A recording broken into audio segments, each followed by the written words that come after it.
La Diócesis de San Cristóbal, la Universidad Católica del Táchira y el Diario Católico presentan webinar En Camino a la Santidad. Camina en mi presencia y sé perfecto. Génesis 17:1.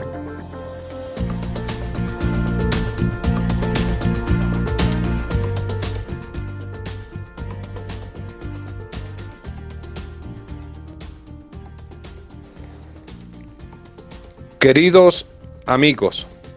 a lo largo de los días 24, 25 y 26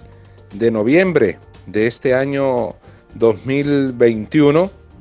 nos hemos congregado en torno al tema de la santidad. Hemos sido convocados por la Diócesis de San Cristóbal en la celebración de los 100 años de fundada, por Diario Católico, decano de la prensa tachirense, y por la Facultad de Ciencias de la Religión de la Universidad Católica del Táchira. Estos tres entes como organizadores han dado a este seminario web el título de En Camino a la Santidad. Les habla en esta oportunidad el padre Edgar Gregorio Sánchez Sánchez, párroco de Nuestra Señora del Carmen de la Concordia. Y me han invitado para que les exponga algunas pinceladas de carácter histórico sobre cómo ha sido reconocida la santidad en la Iglesia, cómo ha hecho la Iglesia a lo largo de su historia para proclamar públicamente la santidad de uno de sus miembros. Ese es el objetivo de esta intervención. En efecto, desde aquellas breves y firmes palabras, hoy estarás conmigo en el paraíso, pronunciadas por Cristo en la cruz en favor del malhechor convertido, al que la tradición eclesial le ha dado el nombre de San Dimas, hasta nuestros días, la Iglesia de Cristo a lo largo de su historia se ha tomado muy en serio su autoridad para decir que tal o cual cristiano está gozando del paraíso. ¿Cómo se procedía en los primeros siglos de la Iglesia? Los primeros santos venerados por los cristianos, además de los apóstoles y discípulos de Jesús, fueron los mártires, aquellos que murieron por testimoniar su seguimiento y su amor a Cristo. Sin ninguna barrera podemos señalar que el primer santo canonizado por la comunidad eclesial fue San Esteban, judío convertido al cristianismo, diácono de la Iglesia y, según la Sagrada Escritura, el primer mártir del cristianismo. Sin embargo, entre los cristianos perseguidos, encarcelados y torturados, no todos obtuvieron la gloria del martirio.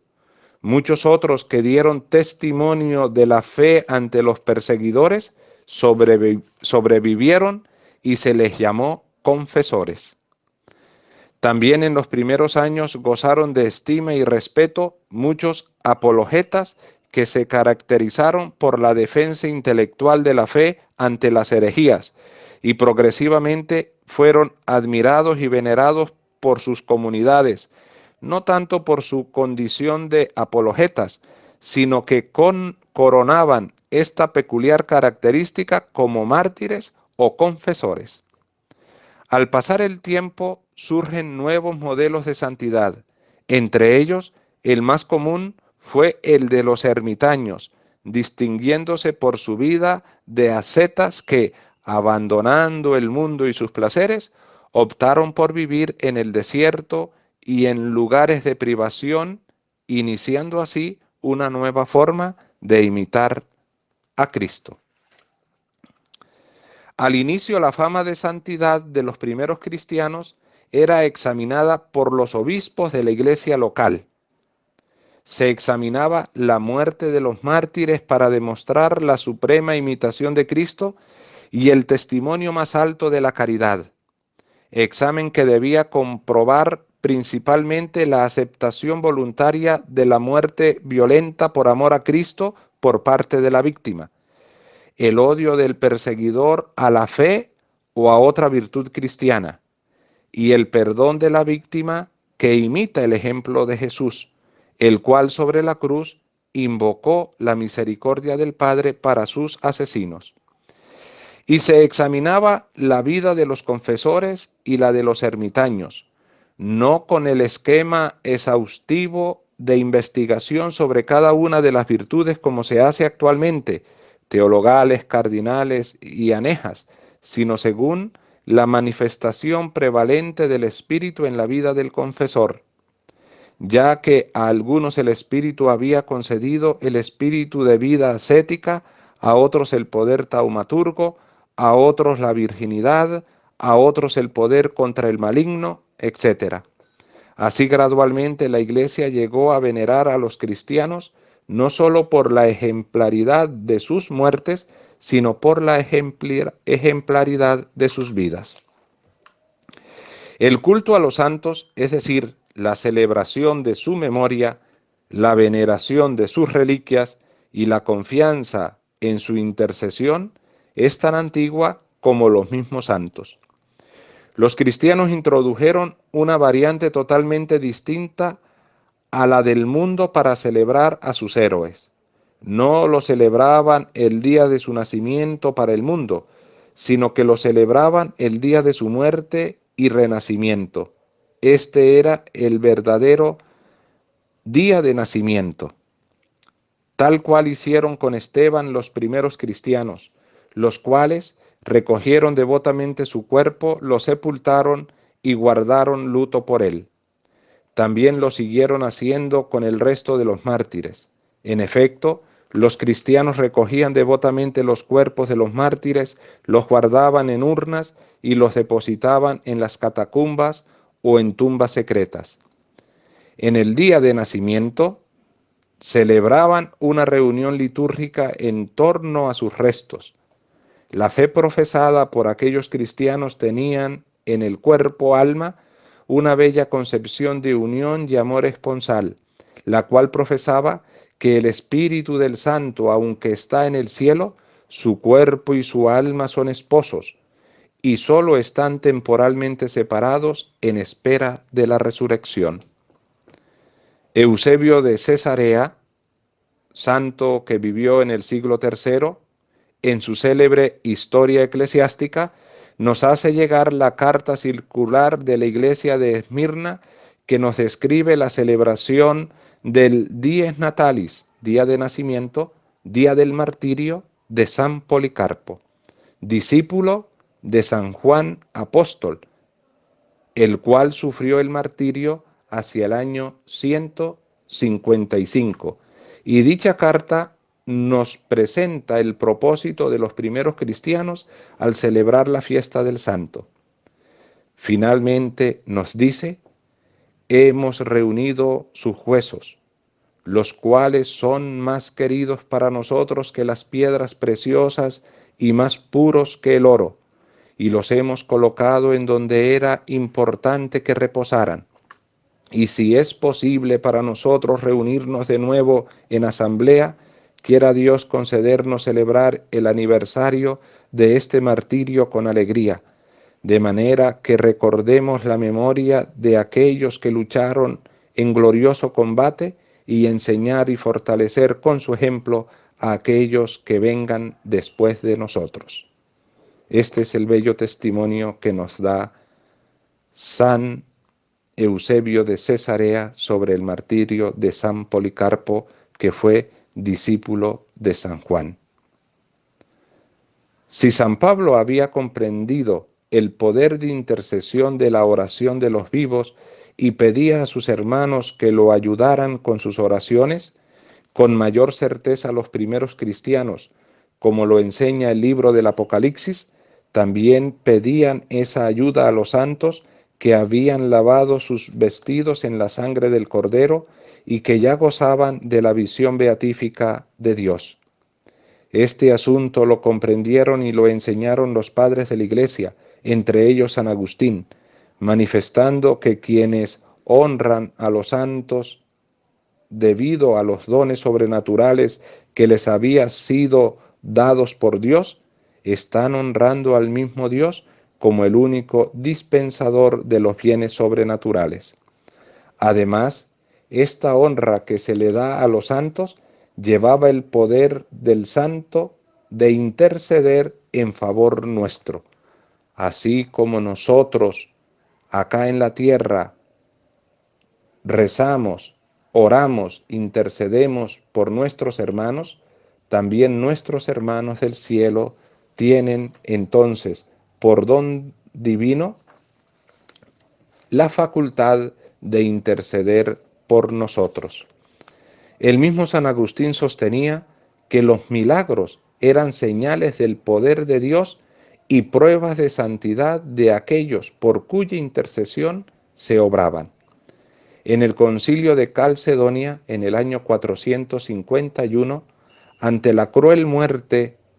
que 2 años antes había sufrido Flaviano, patriarca de Constantinopla, encontramos a los padres conciliares pronunciando la siguiente bella oración en forma de exclamación: Flaviano vive después de la muerte, que Flaviano ruegue por nosotros. Hacia el siglo VI ya está en vigor la práctica de trasladar los cuerpos de los mártires desde las catacumbas a los templos de la ciudad, no solo para una mejor veneración, sino para protegerlos de las profanaciones. A medida que las tumbas de los mártires y confesores se iban convirtiendo en lugar de peregrinación y de celebración de la fe, se fueron ampliando dichos lugares con ermitas, capillas, iglesias y posteriormente con catedrales. Incluso los papas enviaban reliquias de los mártires como gesto de universalidad de la fe a aquellas iglesias que no tenían mártires propios, y tomando alguna pequeña parte del cuerpo, la colocaban en un relicario bellamente adornado, los cuales se convertían como en santuarios portátiles. En el año 767, en el Concilio de Nicea, se decretó que en el altar de iglesia debidamente consagrada debía colocarse la piedra del altar y dentro de dicha piedra colocarse las reliquias de un santo. Aún hoy el Código de Derecho Canónico establece que un altar debidamente consagrado debe contener reliquias de los santos. En los tiempos de los primeros mártires, el estudio y certificación de la santidad lo iniciaba el obispo donde había acontecido el martirio. El culto a los santos era local y pasaba de una iglesia, diócesis, a otra con el permiso y el consentimiento recíproco de sus obispos. Aunque el obispo hubiera sido testigo del martirio, indagaba aún más con la comunidad cristiana sobre el motivo de la muerte y encontrando que había muerto como mártir, enviaba su nombre con una relación de su martirio a otras iglesias para que en caso de aprobación de sus respectivos obispos, el testimonio del mártir y su culto pudiera favorecer también a sus comunidades, tal cual nos lo presenta las actas de los mártires en el caso de San Ignacio de Antioquía, que murió en el año 108 después de Cristo, discípulo de San Juan Apóstol y Evangelista, donde se pedía a las iglesias entrar en comunión con el generoso mártir de Cristo. Tiempo después, la fama de santidad pasó a ser examinada y aprobada por concilios regionales o provinciales, estando siempre bajo la instrucción inicial del obispo donde había muerto el mártir o confesor. Al inicio del medioevo, el culto a los santos se había extendido ampliamente fuera de la península itálica. Los francos, los britanos, los eslavos, entre otros, también contaban con sus santos y exigían su reconocimiento por parte de la Iglesia. Muchos de ellos eran los misioneros que habían dejado sus lugares de origen para ir a tierras paganas a anunciar el Evangelio y habían sido martirizados por sus antepasados. Otros eran obispos que habían dado pruebas de su celo pastoral. Otros, monarcas que mostraron solicitud para con su pueblo. También el canon de los santos se fue ampliando con el nombre de los fundadores de las órdenes religiosas, tanto masculinas como femeninas,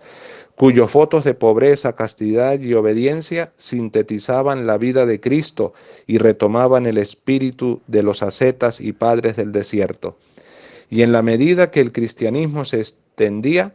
se veía la necesidad de articular criterios de unidad ya no solo entre los obispos de una región, sino entre los obispos y Roma. Y al mismo tiempo que los obispos pedían a Roma más acompañamiento en el asunto, también Roma, en igual o mayor medida, no sin inconvenientes, era exigente con los obispos e incluso con los monarcas.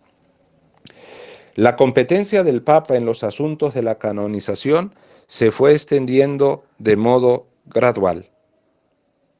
Cada vez con mayor fuerza los papas exigían a los obispos, a los abades territoriales y a los superiores de las órdenes religiosas pruebas firmes de la fama de santidad, de las virtudes heroicas y de los milagros de los santos locales para dar una certificación de validez universal o canonización.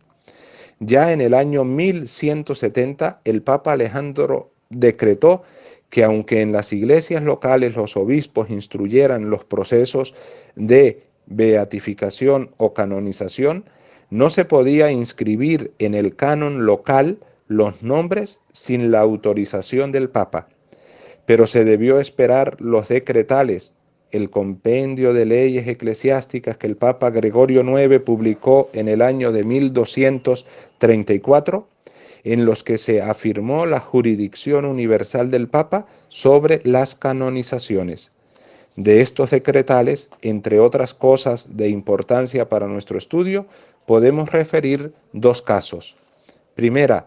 para abrir legítimamente un proceso se exigían tribunales locales bajo la autoridad del obispo y la presencia de delegados papales. Y segunda, se introdujo una distinción. Los que fueran venerados en iglesias locales o provinciales o por órdenes religiosas recibirían el título de beatos, mientras que tenían derecho a ser llamados santos solamente aquellos que habían recibido aprobación del Papa.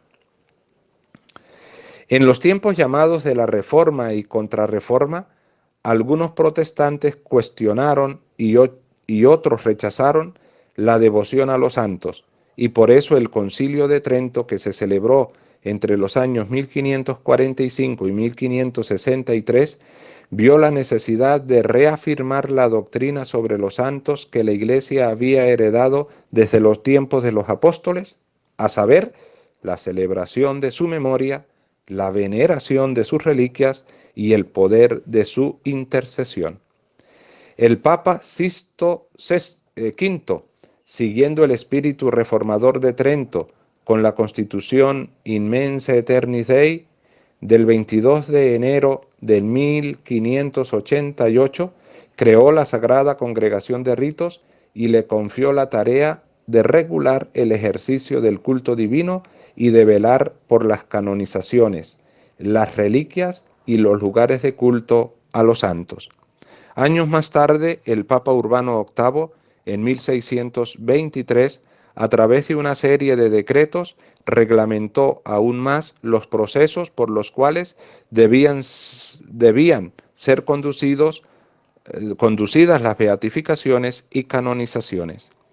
Entre el año 1734 y 1738 fue publicada una extensa obra de 5 volúmenes titulada La beatificación de los siervos de Dios y la canonización de los beatos, del especialista en derecho eclesiástico Prospero Lambertini,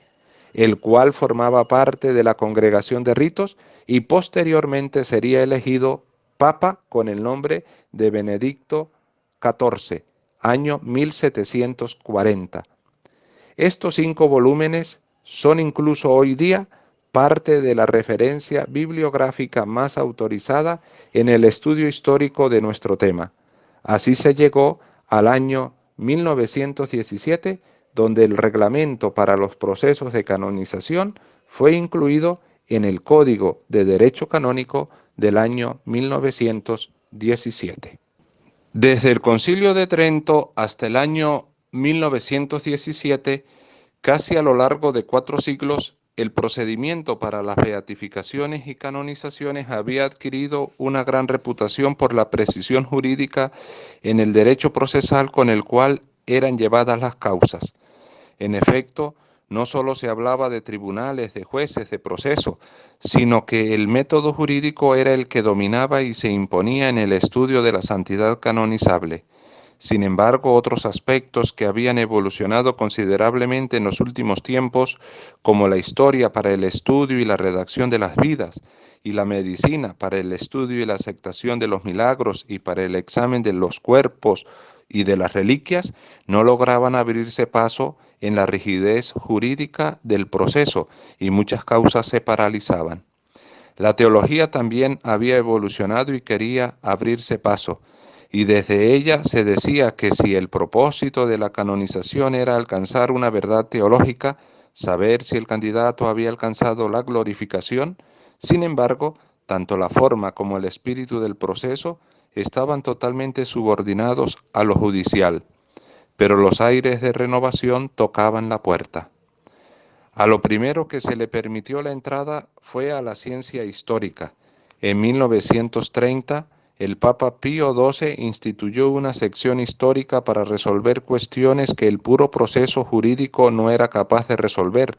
ya que éste se fundaba sobre todo en testimonios, en su mayoría presenciales, y las causas paralizadas que no tenían testigos presenciales vivos se asignaban a esa sección para su examen según los aportes contemporáneos de la ciencia histórica. Y en cuanto a la ciencia médica, Pío XII instituyó en 1948 una comisión de médicos y un consejo médico especial, y Juan XXIII en 1959 unificó estos dos organismos en una comisión médica y la dotó de su respectivo reglamento. Pero el espacio que reclamaba la ciencia teológica debió esperar los tiempos del Vaticano II y sus posteriores acciones de ayornamiento, es decir, de su reforma-renovación según los signos de los tiempos. El Concilio Vaticano II, que se celebró en la Iglesia de 1962 a 1965, en cuanto al tema que nos ocupa de la santidad, expone dos aspectos de capital importancia. Primero, reafirma la bimineraria doctrina, 2000 años de doctrina católica sobre los santos. Y segundo, presenta el universal llamado a la santidad. Estas dos exposiciones las hacen en sus principales y centrales constituciones, a saber, la Sacrosanctum Concilium sobre la Divina Liturgia y la Lumen Gentium sobre la Iglesia en el mundo actual. Al reafirmar el Vaticano II la doctrina sobre los santos,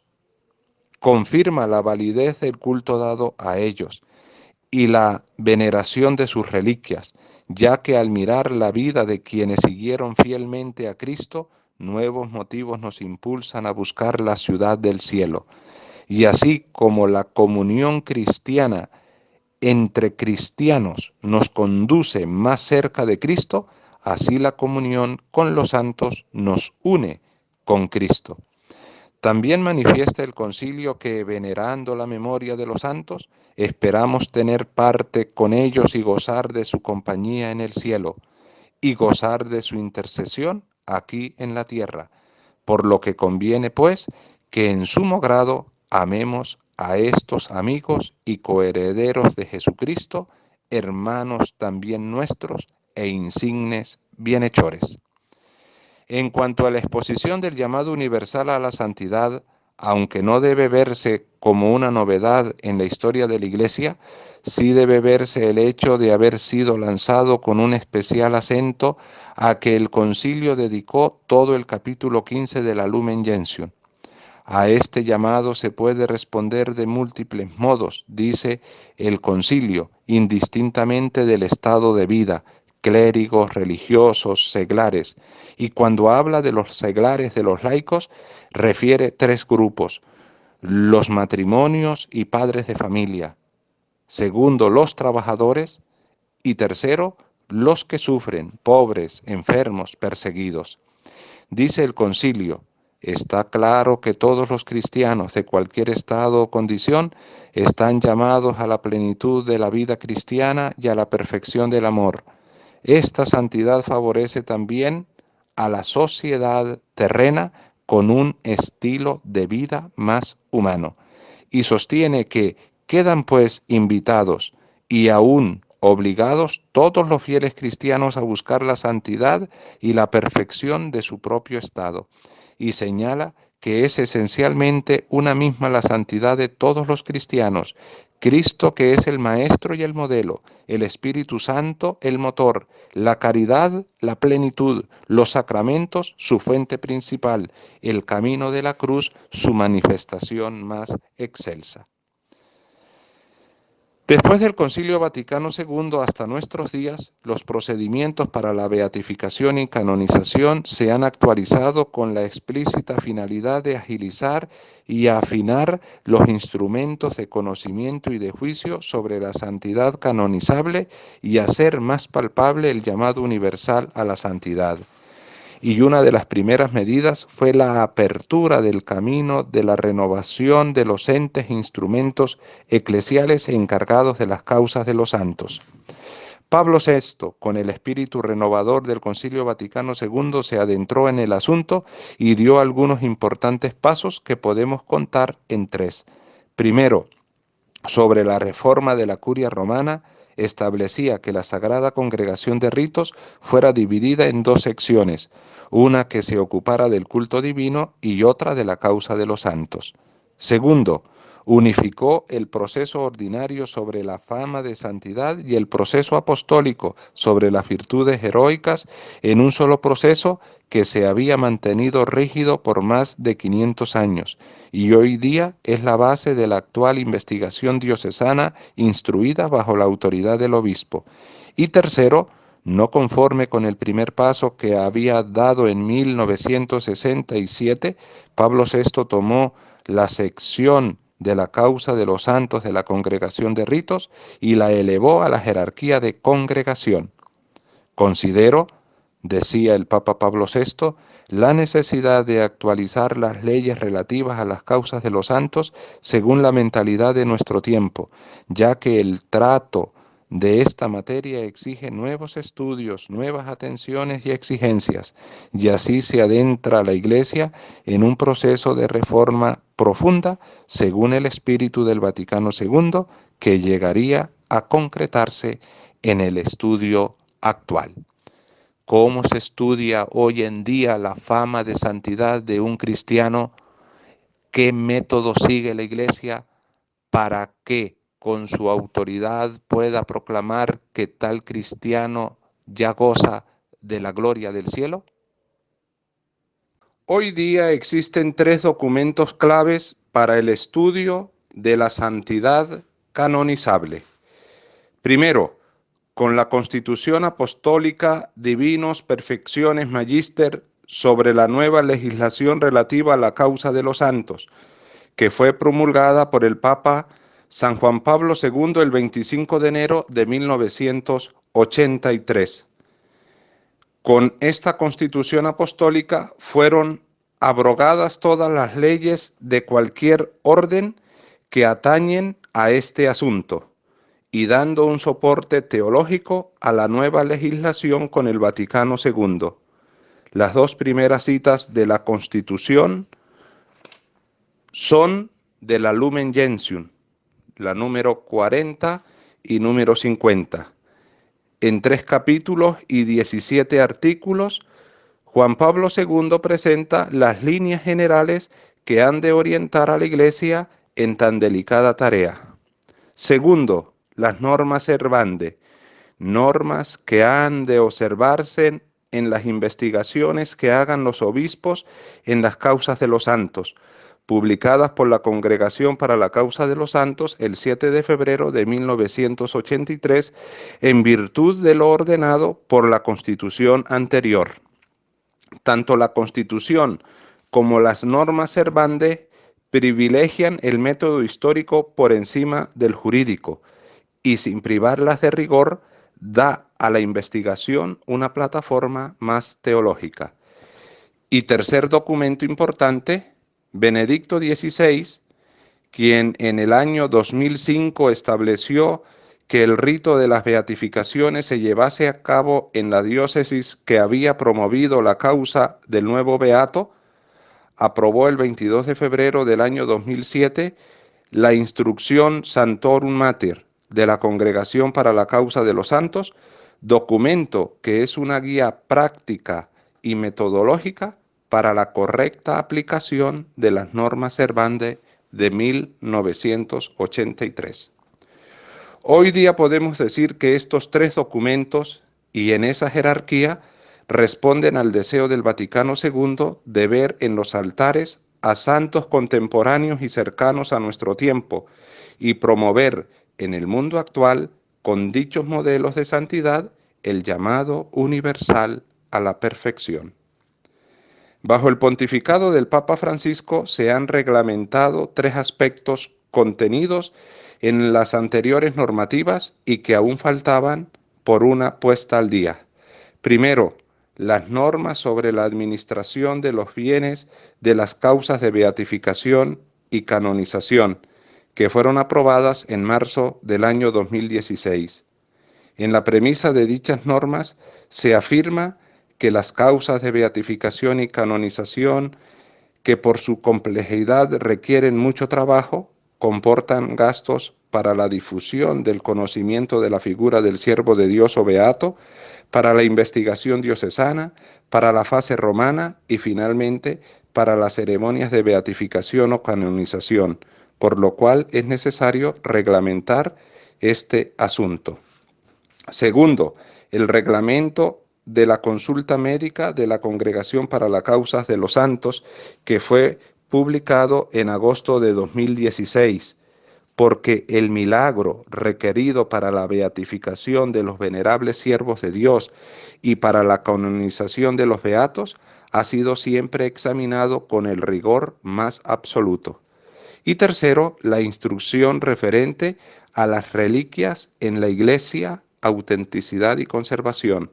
publicada por la Congregación para la Causa de los Santos el 8 de diciembre del año 2017, ya que las reliquias han recibido siempre una especial veneración y atención porque el cuerpo de los beatos y de los santos, destinado a la resurrección, ha sido en la tierra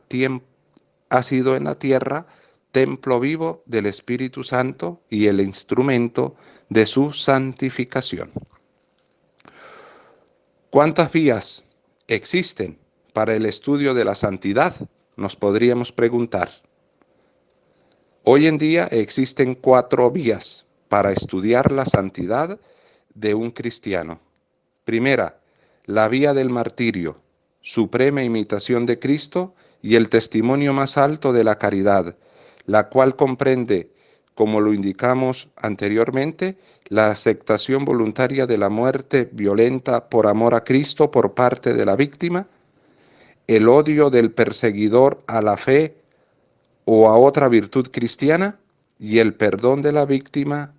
que imita el ejemplo de Jesucristo, el cual sobre la cruz invocó la misericordia del Padre para sus asesinos. Segunda vía para el estudio de la santidad es la vía de las virtudes heroicas, ejercitadas con prontitud y alegría espiritual hasta convertirlas en modo habitual de ser y de actuar conforme al Evangelio. Se trata del estudio de las virtudes teologales, fe, esperanza y caridad, de las virtudes cardinales, prudencia, justicia, fortaleza y templanza, y de las virtudes anejas, pobreza, obediencia, castidad y humildad. La tercera vía es la vía del culto antiguo, menos conocida y menos recorrida, también llamada vía de las causas excepti, la cual exige la confirmación de un culto antiguo, llamada también beatificación aquipolente. Y cuarta vía, la vía del ofrecimiento voluntario de la vida por los demás. Es la vía más reciente, que fue promulgada por el Papa Francisco Y con esta vía abrió la posibilidad para el estudio de la beatificación de aquellos cristianos que, siguiendo más de cerca las huellas y las enseñanzas del Señor Jesús, han ofrecido voluntaria y libremente la vida por los demás y han perseverado hasta la muerte en este propósito, en el propósito de dar la vida por los demás. Entonces, en este poco tiempo hemos tratado de resumir 2000 años de historia, de cómo se ha procedido en la Iglesia para reconocer públicamente y proclamar la santidad de un cristiano. Agradecemos pues la atención prestada y le pedimos al Señor que nos ayude a progresar en santidad, a crecer en santidad, un don que todos recibimos el día de nuestro bautismo. Que María Santísima, la Reina de todos los santos, nos acompañe en esta tarea. La Diócesis de San Cristóbal, la Universidad Católica del Táchira y el Diario Católico presentaron el webinar En Camino a la Santidad.